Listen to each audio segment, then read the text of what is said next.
तीन बहनों की लालची भाभी। करिश्मा, रेशमा और मनीषा तीन बहनें हैं।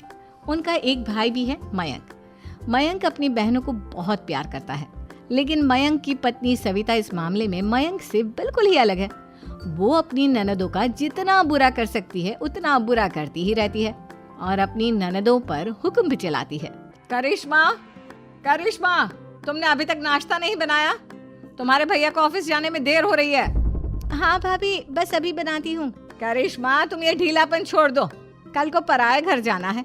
वहाँ अगर तुम इस तरह से काम करोगी तो लोग क्या कहेंगे कि माँ ने और भाभी ने कुछ सिखाया नहीं। और तुम्हारी दोनों बहनें कहाँ हैं? रेशमा मार्केट गई है और मनीषा सो रही है। क्या? सुबह के 8 बज रहे हैं और ये महारानी अभी भी सो रही है? ये कहते हुए सविता अपनी सास दुर्गा देवी के पास जाती है। माँ जी, देख रही हो अपनी बेटियों के तौर तरीके? क्या हुआ बहू, सुबह सुबह क्या कर दिया मेरी बेटियों ने? अरे एक तो अभी अभी उठकर किचन में गई है, दूसरी सुबह सुबह बाहर चली गई और तीसरी अभी तक सो रही है।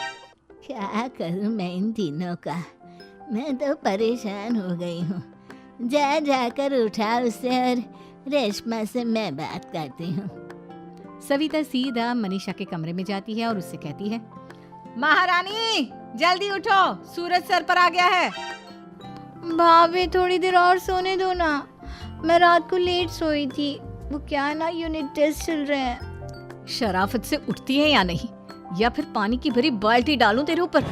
नहीं नहीं भाभी, मुझे बिस्तर में नहीं नाना, उठती हूँ मैं। मनीषा जल्दी से उठकर बाथरूम में चली जाती है। सभी आराम से बैठकर नाश्ता कर रहे होते कि तभी रेशमा बाजार से हाथ में सामान लिए आ जाती है। रेशमा को देखते ही सविता उस पर बरस पड़ती है। लो, आ गई महारानी। ऐसा भी क्या सामान लाना था जो सुबह आंख मलते ही बाजार की तरफ रवाना हो गई? भाभी, कल आप ही तो चीख रही थी कि घर का सारा सामान मुझे ही लाना पड़ता है, घर में किसी को भी किसी काम से कोई लेना देना नहीं है। अब मैं बाजार जाकर सामान ले आई तो आपको इस बात से भी तकलीफ हो रही है? देख रही हो माँ जी, अपनी बेटी की जुबान कैंची से भी तेज चलती है। और मयंक, आप तो कुछ कहेंगे नहीं अपनी लाडली बहन को? रेशमा, अपनी भाभी से ऐसे बात नहीं करते। चलो माफी मांगो। भैया, मैं क्यों माफी मांगू?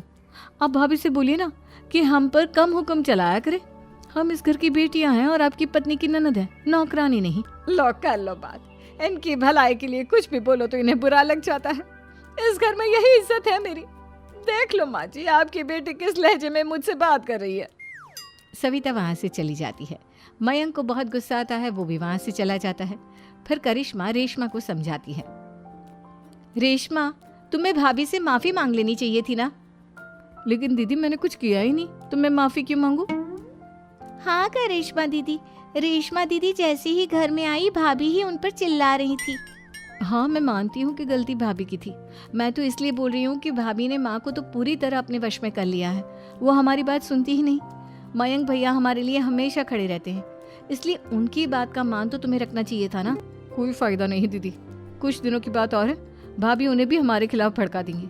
फिर वो भी माँ की तरह हमारी किसी बात का विश्वास नहीं करेंगे। इसी तरह सविता अपनी तीनों ननदों को किसी न किसी बात पर परेशान करती रहती थी। एक दिन मयंक अपनी तीनों बहनों के लिए गिफ्ट लाया। क्या रेशमा, ये तुम्हारे लिए हार का सेट। रेशमा, तुम्हारे लिए सुंदर सी ड्रेस। और मनीषा, तुम्हें किताबें पसंद है ना, तुम्हारे लिए किताबें लाया हूँ। थैंक यू भैया। थैंक यू भैया। थैंक यू भैया। करिश्मा, तुम्हारा नेकलेस कितना सुंदर है, ये भैया कहाँ से ले आए होंगे? मैंने भैया को 3 दिन पहले फोन पर ये डिजाइन दिखाया था और आज भैया ये ले आए। सविता तो अपनी ननदों के गिफ्ट्स देखकर जल गई और करिश्मा का नेकलेस तो उसे भी बहुत पसंद आया था। अपनी बहनों के लिए कितना अच्छा नेकलेस लेकर आए हैं, मुझे कभी कोई गिफ्ट नहीं दिया। मैं आज ही ये हार चुरा लूंगी। रात में सविता करिश्मा का हार चुरा लेती है और इसी तरह उसे अपनी ननदों की जो भी चीज अच्छी लगती वो उसे मांगती नहीं, बल्कि रात के अंधेरे में चुरा लेती। इसी तरह दिन बीतते गए और सविता ने मयंक के दिल में भी उसकी बहनों के लिए नफरत पैदा कर दी।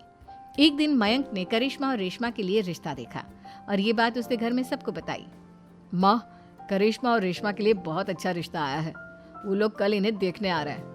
आप और सविता मिलकर सारी तैयारी कर लेना। ये सुनकर करिश्मा और रेशमा खुश हो जाती हैं, लेकिन सविता सोचती है, अगर इन दोनों बहनों की शादी हो गई तो घर और बाहर का काम कौन करेगा? मनीषा तो एक नंबर की कामचोर है, उससे तो किसी बात की उम्मीद लगाना ही बेकार है। मुझे इस शादी को रोकना होगा। अगले दिन सभी लड़के वालों के स्वागत की तैयारी करने में लगे होते हैं। तभी मयंक अपनी बहनों से आकर कहता है, तैयार हो गई तुम दोनों? देखो दोनों लड़के बहुत अच्छे हैं, मैं कोई कसर नहीं छोड़ना चाहता, इसलिए तुम उनके सामने अच्छे से बिहेव करना और अपनी भाभी से लड़ने मत लग जाना।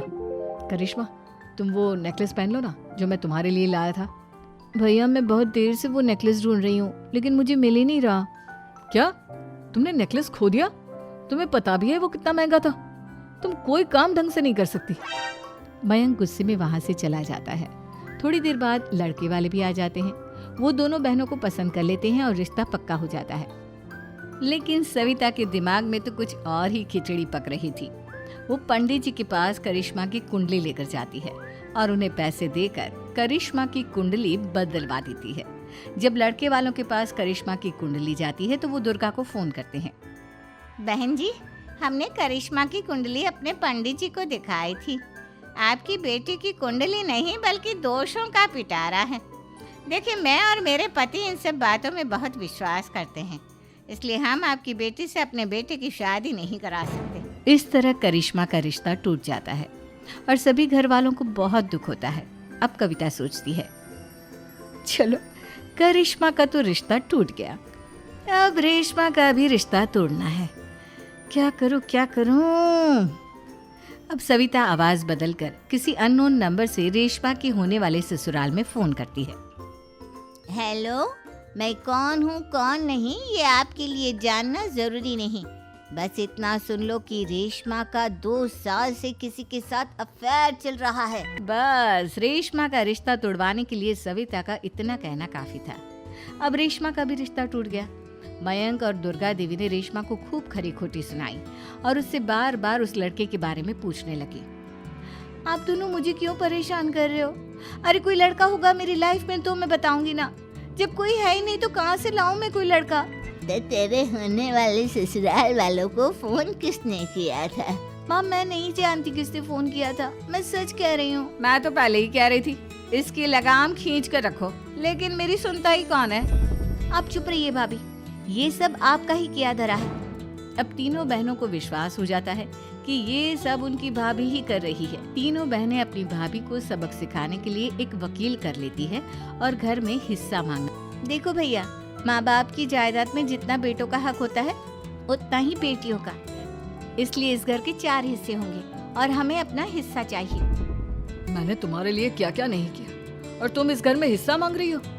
भैया, आप और माँ हम बहनों की कोई बात नहीं सुनते हो और भाभी हमारी शादी नहीं होने देगी क्योंकि उन्हें लगता है कि आप हमारी शादी में ज्यादा पैसा लगाओगे और उन्हें हम जैसी फ्री की नौकरानी कहाँ मिलेगी। तो हम भाभी के साथ तो रह नहीं सकते, हम बहनों को अपना हिस्सा चाहिए। अरे तुम्हें शर्म आनी चाहिए अपनी भाभी पर ऐसा इल्जाम लगाते हुए। वो तुम्हारे बारे में कितना सोचती है। हाँ माँ, भाभी हमारे बारे में बहुत सोचती है, दिन रात बस यही सोचती रहती है कि किस तरह से अपनी तीनों ननदों को परेशान करूं और कभी मुझे पढ़ने भी नहीं देती। दोनों बहनों का रिश्ता भी तो इन्होंने ही तोड़वाया है और रात में हमारे कमरे में आकर हमारी चीजें भी चुराती हैं। इसी तरह सविता की तीनों ननदें अपनी बात पर अड़ी रही। अब कोर्ट में तारीख भी शुरू हो गई। जब सविता को लगा कि उसकी तीनों ननद इतनी आसानी से नहीं मानने वाली, तो उसने अपने पति और सास को सारी सच्चाई बता दी और अपनी तीनों ननद से माफी मांगी। मयंक और दुर्गा को भी अपनी गलती का एहसास हो गया। अब सविता खुद करिश्मा और रेशमा के लिए अच्छा रिश्ता ढूंढती है और उनकी शादी करवाती है।